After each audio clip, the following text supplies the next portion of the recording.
지금 봉독한 로마서 8장 31절로부터 34절 말씀은 우리의 구원이 얼마나 확실한가 하는 문제에 대하여 말씀해 주십니다.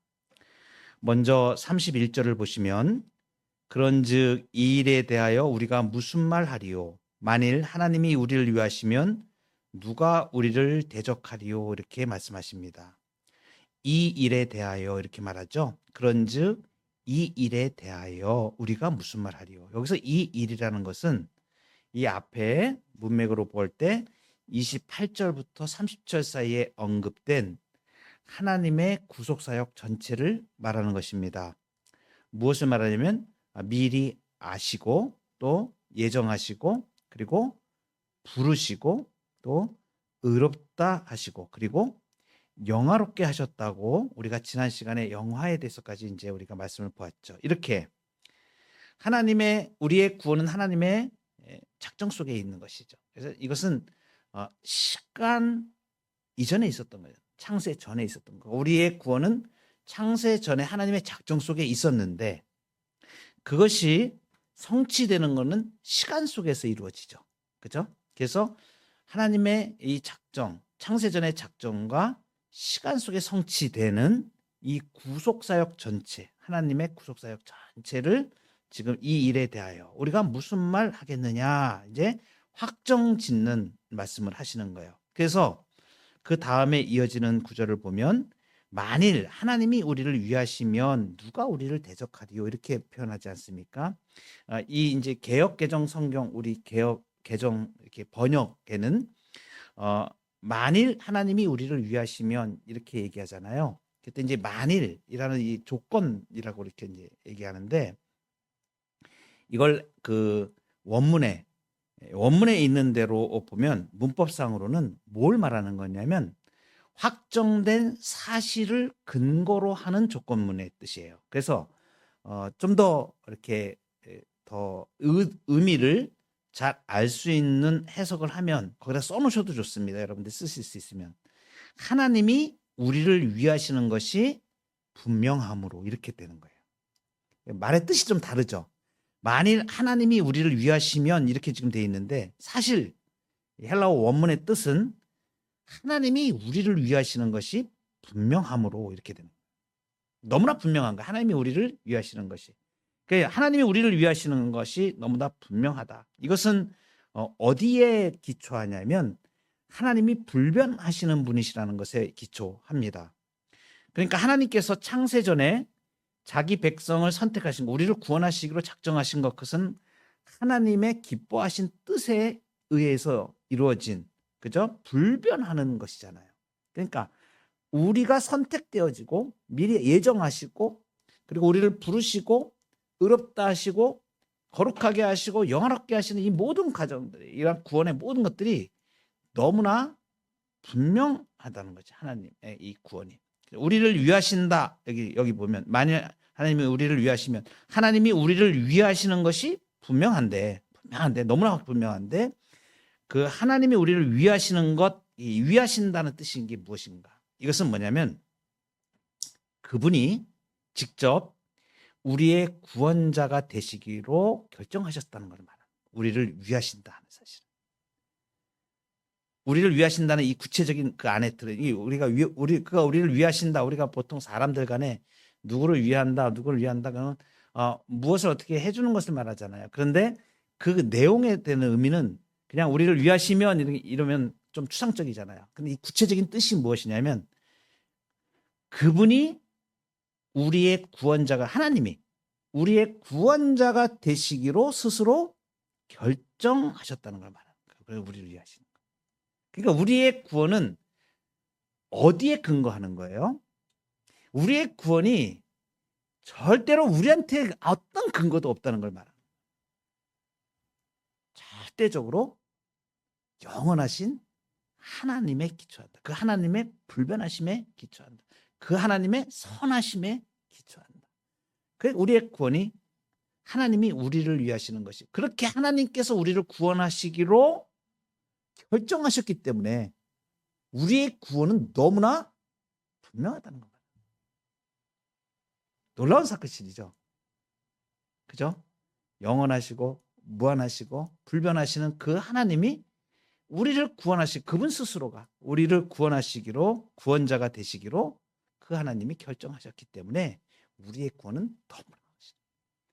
그러니까 항상 이것을 명심하셔야 돼요. 우리의 구원은 다른 어떤 것에서 난 것이 아니에요. 전적으로 영원하신 하나님으로부터 말미암아. 그 하나님이 우리를 선택하셨고, 그래서 그 하나님이 우리를 부르시고 예정하시고 부르시고 예수 그리스도 안에서 구원의 은총을 베풀어 주십니다. 하나님의 구원이 너무나 분명하다는 것을 우리에게 말합니다. 그래서 그 마지막에 31절 마지막에 누가 우리를 대적하리요? 하나님의 팔을 우리를 구원하시는 그 하나님의 팔을 대적할 수 있는 권세는 하늘 위에나 하늘 아래나 아무 데도 없습니다. 아무것도 없습니다. 우리가 하나님을 우리의 보호자로 모실 것 같으면 우리는 어떠한 해를 두려워할 필요가 없습니다. 그래서 오늘 우리가 오전에 시편 23편을 우리가 고백했지만 그 4절에 보면 내가 사망의 음침한 골짜기로 다닐지라도 해를 두려워하지 않을 것은 주께서 나와 함께 하십니다. 그 영원하신 그 하나님이 나의 구원자가 되시기로 결정하시고 그 구원을 이루시기 때문에 너무나 분명하기 때문에 우리는 이 땅을 살아가면서 아무것도 두려워할 필요가 없습니다. 내가 하나님을 의지하였은즉 두려워하지 아니하리니 사람이 내게 어찌하리까. 그죠? 시편 56편 11절 말씀입니다. 시편 3편 6절에서도 천만인이 나를 에워싸 진친다 하여도 나는 두려워하지 아니하리다. 놀라운 고백이죠. 그리고 이제 32절에 넘어가 보시면 자기 아들을 아끼지 아니하시고 우리 모든 사람을 위하여 내주시니가 어찌 그 아들과 함께 모든 것을 우리에게 주시지 아니하겠느냐 했습니다. 자, 자기 아들을 아끼지 아니하시고 그랬습니다. 이 자기 아들이라는 이 표현은 모든 신경에서 고백할 때 성부 하나님과 본질이 동일하신 독생자 성자 하나님을 말합니다. 피조물이 아닌 본질, 동일 본질이세요. 그러니까 성부 하나님과 동일하신 동일 본질, 동일 속성의 그죠? 동등하신 분이세요. 종속된 분이 아닙니다. 그런데 이 성자 하나님 자신을 내어주신 것이. 그러니까 이 구속의 가치가 무한하다는 걸 말해줘. 우리를 구원하신 이 구원의 이 가치가 무한하신 거예요. 하나님을 내주셨으니까. 그죠? 그래서 우리 모든 사람을 위하여 내주신 이라고 이렇게 32절에 말씀하시죠. 우리 모든 사람을 위하여 내주셨다. 자기 아들을 아끼지 아니하시고 우리 모든 사람을 위하여 내주셨다. 여기서 이제 그 내주셨다, 내어주셨다. 이 표현은 마치 뭐냐면 그 법정의 보증인으로 이렇게 들이미는 걸 말하는 거예요. 이 뜻 자체가. 이게 그 여기 로마서에서는 그 법정에 쓰이는 얘기를 많이 합니다. 송사라는 말도 하고 고발이라는 말, 이런 얘기들이 막 나와요. 법정에. 그리고 재판, 이런 관계된 내용들이 많이 나옵니다. 지금 사도 바울이 이 문제를 그 법정적인 용어를 사용해서 하는 그 이유가 있어요.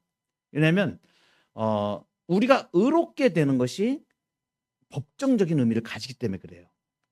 이제 내용을 한번 좀 보시면 이게 무슨 내용인가 하는 걸 이제 이해가 될 수 있어요. 그냥 우리가 법정적인 내용이다 이러면은 이해가 잘 안 되는데 조금 이제 제가 풀어서 말씀을 드리면 이게 이런 뜻이었구나라는 걸 이제 알게 돼요.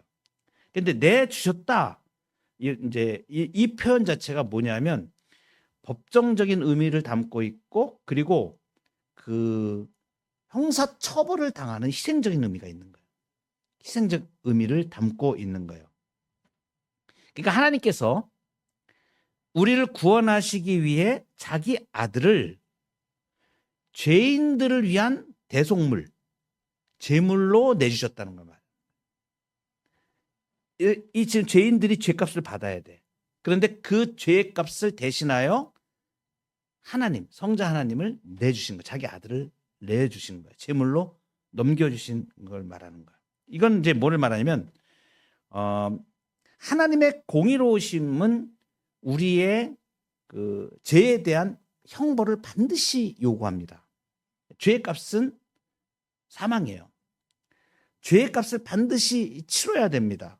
하나님의 의로우심에 비추어 볼 때. 근데 우리는 스스로 그 책임을 질 수가 없는 자예요. 죄인이기 때문에. 죄인이 죄를 갖다가 다 치를 수가 없습니다. 죄값을. 그런데 그 아들을, 하나님이 자기 아들을 보증인으로 내어주신 걸 말하는 거예요. 보증인으로, 대속물로 말하신 걸 말합니다. 그리고 이제 거기 말씀하시는 것이 우리 모든 사람을 위하여 내주신이 이렇게 되는데, 여기 우리 모든 사람에 대한 부분을 잘 알아야 됩니다. 우리 모든 사람을 위해서 내주셨다라고 말할 때 이 모든 사람이 세상 사람들 모두를 지금 얘기하는 게 아니에요. 이걸 아셔야 됩니다. 우리 모든 사람이라고 지금 얘기하잖아요. 세상 사람들 모두를 말하는 것이 아니고, 그러니까 예수님이 십자가에 피 흘려 죽으셨는데, 죄를 대신하여 그 죄값을 치르셨는데, 그 죄값을 치르신 것이 세상의 모든 사람을 위해서 죄값을 치신 게 아니라는 사실을 말합니다. 누구를 위해서 이 죄값을 치르셨어요? 택하신 자. 미리 정하시고, 그 앞에 30절에 미리 정하시고 부르시고 의롭다 하신 자들. 무슨 말씀이냐면 택함 받은 성도들을 위해서 예수님이 십자가의 보혈을 흘리시고 죽음을 죽으셨다는 것을 말하는 거예요. 이것을 제한 속죄라고 얘기합니다. 신학적인 용어인데 이 정도는 좀 아실 필요가 있어요. 아주 중요한 우리 성경의 교리입니다. 제한 속죄다. 이것은 뭘 말하는 거냐면 예수님이 모든 사람을 위해 죽으신 것이 아니고 어떤 사람들을 위해서 죽으셨냐? 하나님께서 창세 전에 구원하기로 선택하신 자기 백성, 선택받은 자들만을 위해서 죽으신 걸 말하는 거예요. 그러니까 예수님은 모든 사람을 위해서 죽으신 게 아니에요. 물론 예수님의 그 죽으신 보혈의 능력은 모든 사람의 죄를 다 사할 만큼 충분한 능력이 됩니다. 그런데 예수님이 실제로 죽으신 것은 모든 사람을 위해서 죽으신 게 아니고 하나님이 창세 전에 구원하기로 선택하신 자기 백성만을 위해서 죽으신 거예요. 이 제한 속죄라고 얘기할 때 이 제한이라는 표현 때문에 사람들이 조금 오해할 수 있습니다. 하나님의 사랑이 뭐 인색한가 이렇게 오해하기 쉽지만 사실 이 교리의 가장 중요한 본질은 뭐에 있냐면 속죄의 효력에 있습니다.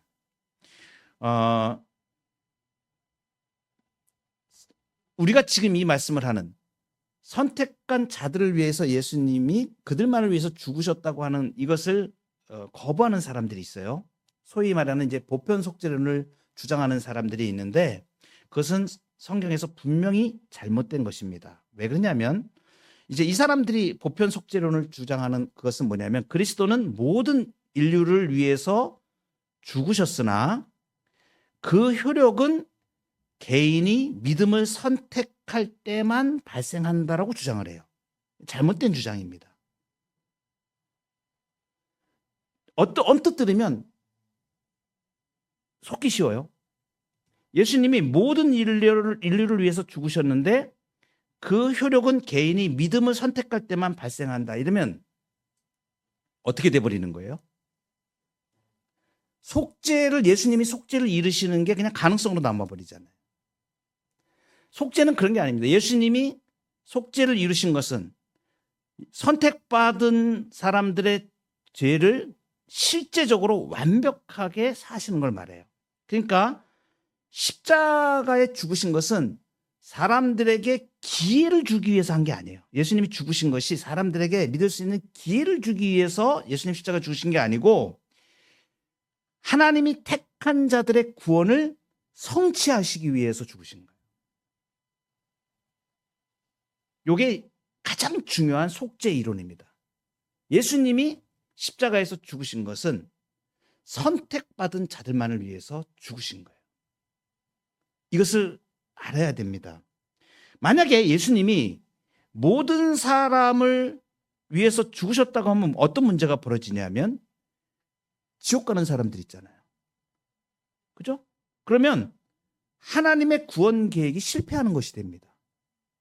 그러니까 하나님의 구원 계획은 실패할 수가 없잖아요. 하나님이 정하신 게 어떻게 실패할 수가 있어요? 하나님의 구원 계획은 실패할 수가 없는 것이거든요. 그러니까 만약에 예수님이 모든 사람을 위해서 죽으셨는데 분명하게 우리가 아는 거는 구원받지 못하고 죽는 사람들이 있잖아요. 그죠? 그러니까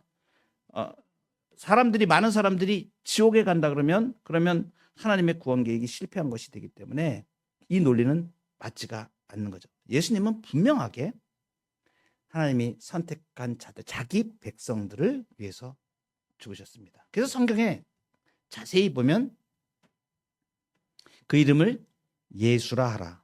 이는 그가 자기 백성을 저희 죄에서 구원할 자라십니다. 그죠?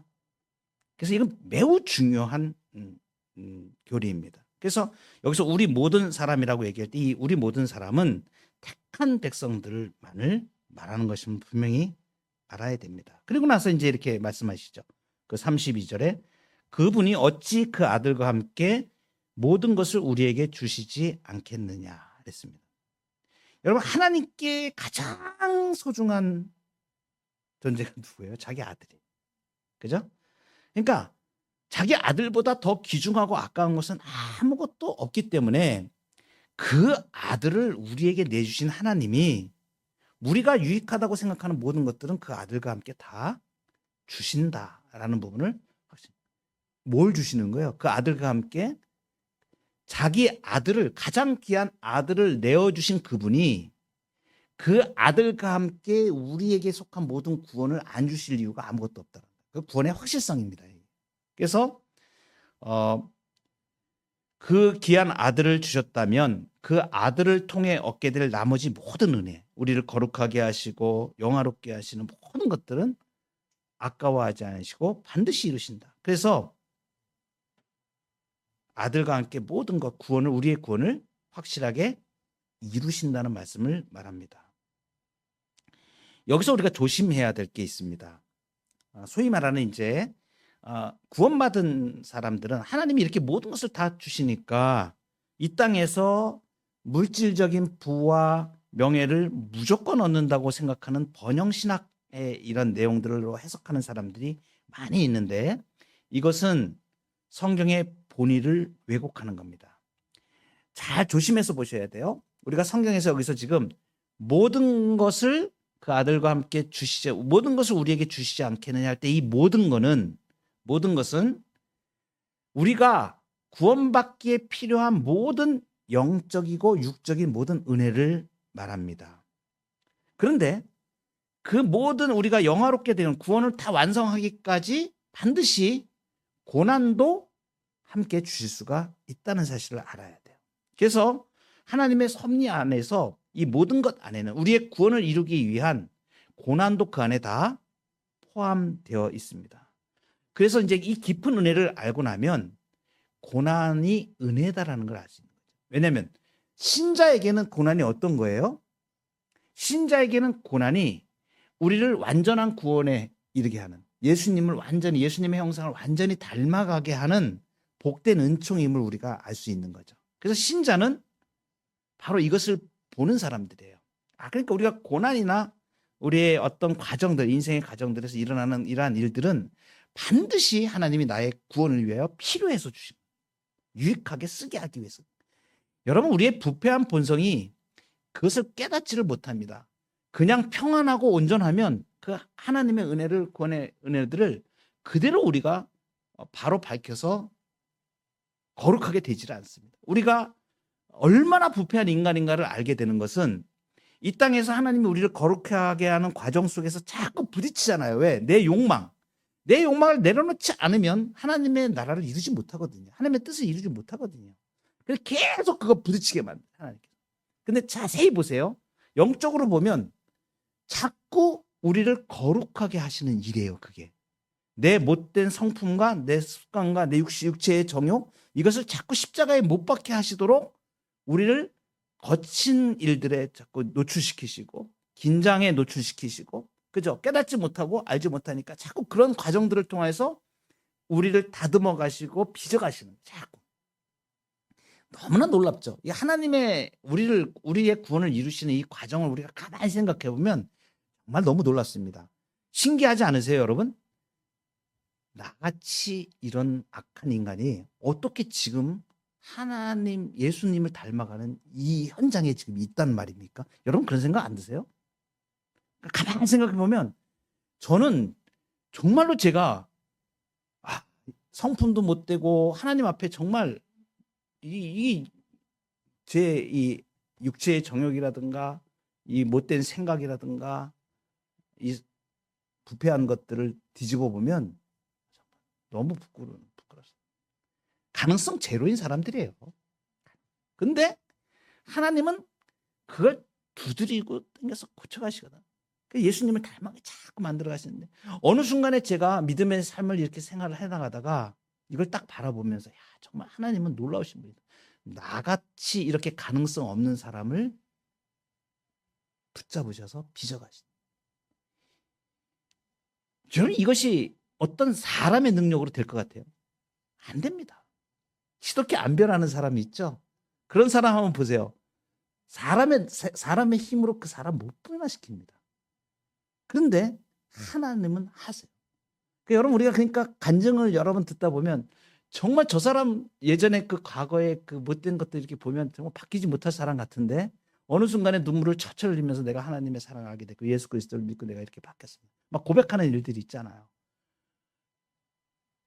누구 하나 부패한 인간은 정말 그 못된 것을 하나님 앞에 따지고 보면 설 사람 아무도 없어요. 그런데 빚어가시고 너무 놀랍죠. 33절 보시면 누가 능히 하나님께서 택하신 자들을 고발하리요 의롭다 하신 이는 하나님이시니 그랬습니다. 여러분, 이제 이 고발에 대한 내용들을 이제 잘 보시면 이 앞에서 하나님이 우리를 위하시면 하는 그런 내용들이 이제 증명이 되는데, 여기 33절에 누가 능히 하나님께서 택하신 자들을 고발하려고 그랬잖아요. 고발은 뭐냐면 법정에서 피고를 기소하는 걸 말하는 거예요. 기소하는 거. 고발하는 거. 그죠? 그런데 하나님께서 택하신 자들을 고발할 수 없다는 지금 뜻을 지금 말씀하시잖아요. 이건 뭐냐면 하나님의 이제 법정인데 최고 재판장이 누구세요? 하나님이세요. 최고 재판장이 하나님이세요. 근데 우리가 재판정에 가면 죄를 지은 사람을 막 이렇게 죄를 들춰내는 사람이 있죠. 얘가 이런 죄 지었습니다. 얘가 이런 죄 지었습니다. 라고 기소하는, 그죠? 검사가 그 역할을 하죠. 검사가. 그죠? 그리고 또 누가 있습니까? 법정에 가면 변호인이 있죠. 내가 억울해. 나는 지금 저 잘못을 내가 저지르지 않았는데 변호인이 그 변호를 해줘야 돼요. 그래서 이제 항상 죄를 막 고발하는 자가 있고 변호하는 자가 있고 그걸 최종적으로 재판하는 판사, 재판장이 계십니다. 그런데 우리 법원에도 보면 1심이 있고 2심이 있고 3심이 있고 이제 지방법원이 있고 고등법원이 있고 대법원이 있고 그러잖아요. 여러분, 마지막까지 가서 최종적으로 결정된 그 상급심의 그 재판에서 결정된 거를 하급 기관이 뒤집어 엎을 수 있습니까? 없습니까? 못 뒤집어 엎습니다. 왜 이게 중요하냐면 하나님이 최고의 재판장이 되신다. 하나님이 재판하신 거는 누구도 번복할 수 없어요. 거기에 대해서 누구도 이유를 달 수가 없어요. 하나님이 결정하신 것에 대해서. 지금 그것을 지금 이야기하는 겁니다. 그럼 뭐라고 말씀하냐면 그 33절에 이러한 내용을 보고 다시 한번 보시면 누가 능히 하나님께서 택하신 자들을 고발하리요 의롭다 하시는 이는 하나님이시니. 이 말씀이 뭐냐면 지금 하나님이 택하신 자들인데 이 사람은 최고의 재판장, 최고 상급 기관, 아무도 거스를 수 없는 그 재판장이신 하나님이 지금 뭐라고 했다는 얘기냐면 무죄야라고 선언했다는 걸 말합니다. 택하신 자들, 의롭다 하신 하나님. 그러니까 무죄야. 이미 하나님께서 그렇게 법정에서 선언을 딱 해버려. 이게 법정적인 선언을 의미하는 거예요. 그래서 우리가 의롭다 하신 것은 예수 그리스도의 의를 보시고 믿음으로 그것을 받아들인 자들을 어떻게 하신다? 하나님께서 이 법정적인 이걸 말하는 거예요. 의롭다고 확정져 놓으신 거예요. 의롭다고 확정져 놓으신 거예요. 그러니까 이것을 누구도 고발할 수 없는 거예요. 거기 누가 고발하리요? 사탄이 참소하는 자. 요한계시록에 보면 그 사단이 막 참소하는 자로 나오잖아요. 막 참소하고 막 죄를 막 지적하고 막 하는데 못합니다. 그래서 이 최고 재판장이신 하나님이 무죄 선언을 하십니다. 의롭다라고 선언하셨기 때문에 하급 기관인 사탄이나 세상 혹은 우리 자신의 양심조차도 우리가 양심에서 자꾸 죄에 대한 어떤 그러한 부분 때문에 주눅이 들 수가 있어요. 그거조차도 하나님의 이 의롭다고 하신 이 재판에 대해서는 이거는 아무 고발할 수가 없다는 거죠. 놀라운 겁니다. 완전히 결정된 걸 말하는. 누구에 의해서? 최고의 재판장이신 하나님. 그래서 우리의 구원은 너무나 확실해요. 하나님이 의롭다고 하셨기 때문에. 무죄 판결을 내리신 것이죠. 그리고 더불어서 우리의 구원이 확실한 이유로. 그럼 하나님은 어떻게 하나님의 자유로운 뜻에 따라서 이렇게 물론 우리를 의롭다고 하셨지만 그 내용 안에 들어가 보면 너무나 확실한 근거가 있다는 것을 우리에게 제시를 해줘요. 그것이 34절입니다. 여기 보시면 누가 정죄하리요? 죽으실 뿐 아니라 다시 살아나신 이는 그리스도 예수시니 그는 하나님 우편에 계신 자요 우리를 위하여 간구하시는 자시니라. 자, 누가 정죄하리요? 자, 정죄가 불가능하다라는 겁니다. 정죄할 수 없다. 왜? 예수님이 4가지 사역을 하셨기 때문에 우리의 구원이 여기에 근거한다는 걸 확실하게 보여주는 거예요. 첫 번째가 뭐냐면 죽으실 뿐 아니라 이렇게 말씀하시잖아요. 그 예수님이 죽으신 거예요. 죽으신 건 뭐예요? 예수님의 죽으심, 나의 죄를 대속하신 거죠. 대신 형벌을 받으신 거잖아요. 그러니까 형벌이 없어졌는데 벌 받을 게 없어져 버렸잖아요. 그러니까 정죄할 근거가 있어요, 없어요? 정죄할 근거가 없는 거예요. 예수님이 내 죄를 다 사해버리셨잖아요. 죄가 없잖아요. 죄가 없어졌잖아요. 그러니까 나를 정죄할 수 있는 근거가 아무것도 없는 거예요. 예수님의 죽음의 효력입니다. 그러니까 정죄할 수 없는 거예요. 또 하나는 뭐냐면 죽으실 뿐 아니라 다시 살아나셨다. 예수님의 부활을 말하는 거예요. 예수님의 이 부활은 어떤 걸 말하냐면 예수님의 그 대속 죽음이 하나님께 완전히 올려져서 하나님께서 그 의로움을 인정하신 걸 말하는, 받으신 걸 말하는 거예요. 그래서 이것이 승인하신 거죠. 그러니까 우리를 의롭다 하시는 확증이 되는 거예요. 예수님의 부활로 우리를 의롭다 하시는 거예요. 이 내용은 칭의에 대한 내용을 우리가 공부할 때 자세히 다뤄졌습니다. 칭의의 2가지라 그랬죠. 그죠? 다시 말씀 안 드려도 되겠죠? 예수님이 죽으심은 내 죄를 가져가신 거고, 그리고 예수님이 이루신 그 의를 나에게 옷 입혀주시는 거. 2가지라고 말씀드렸죠. 능동적 의와 수동적 의 2가지로 설명을 드렸잖아요. 기억나시죠? 바로 이것을 말하는 거예요. 예수님의 죽음은 우리의 죄를 가져가신 거. 예수님의 부활은 우리를 의롭다 하시는 확증의 증거가 되는 것입니다. 지금 그 말씀을 하시는 거예요. 우리의 의롭다 하심을 위한 확증이 바로 예수님의 부활인 걸 말해요. 그리고 또 한 가지가 있는데 2가지가 남아있죠. 다시 살아나신 이는 그리스도 예수시니 그는 하나님 우편에 계신 자요. 여러분 하나님 우편에 계시다는 게 이게 굉장히 중요한 겁니다. 이것이 승귀에 해당하는 표현이에요. 뭐냐면 하나님 우편에 앉아 계시다는 거는 보좌에 앉아 계신 걸 말해요. 보좌에 앉아 계신 건 무엇을 말하면 통치하시는 걸 말해요. 예수님이 보좌에 왕으로 말하면 예전에 그 고대에는 왕이 보좌에 앉았잖아요. 보좌가 뭘 상징하는 거예요? 우주의 중심에서 통치하시는 걸 말하는 통치. 그러니까 예수님이 모든 우주의 권세를 가지신 통치자시라는 걸 말하는 거예요. 그죠? 근데 우리가 누구의 백성이에요? 그분의 백성이잖아요. 그러면 누가 그 백성을 모든 통치권을 가지신 분이 자기 백성, 나를 자기 백성을 삼으셨는데 누가 타치할 수 있어요? 아무도 건들지 못합니다. 이게 정죄할 수 없는 근거가 되는 거예요. 우리의 구원이 너무 확실한 거죠. 그리고 마지막으로 예수님, 우리를 위하여 간구하시는 자시다. 이것은 뭐라면 중보자이심을 말합니다.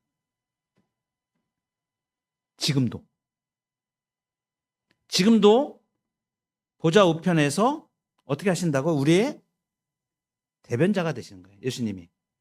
이것은 항존의 그리스도입니다. 항존의 그리스도예요. 중보자신 그리스도는 한 번 중보하시는 게 아니고 영원토록 중보자세요. 이것을 항구적인 메시아라고 해요. 항구적인 메시아. 영원토록 우리의 중보자가 되시는. 끊을래야 끊을 수 없는 것입니다. 그래서 우리를 위하여 성부 하나님 앞에서 간구하시고 우리의 대변자가, 얘는 내가 얘 죄를 대속했고 그리고 나의 의를 믿음으로 받은 자입니다. 하나님의 백성입니다. 라고 우리의 대변자가 되십니다. 그래서 하나님이 재판장 되시고 예수 그리스도께서 우리의 중보자, 변호인이 되십니다. 누가 우리를 정죄할 수 있습니까? 아무도 정죄할 수 없습니다. 우리의 신분이 바로 이렇게 완전한 구원을 받은 자들이라는 것을 지금 오늘 바울이 이 말씀 속에서 우리에게 해 주시는 것입니다. 이 구원의 확실성을 붙잡고 예수 그리스도의 은총을 날마다 묵상하면서 의롭다함을 받은 자로 하나님께서 우리를 지키시고 보호하시고 아무도 우리를 정죄할 수 없고 고발할 수 없다.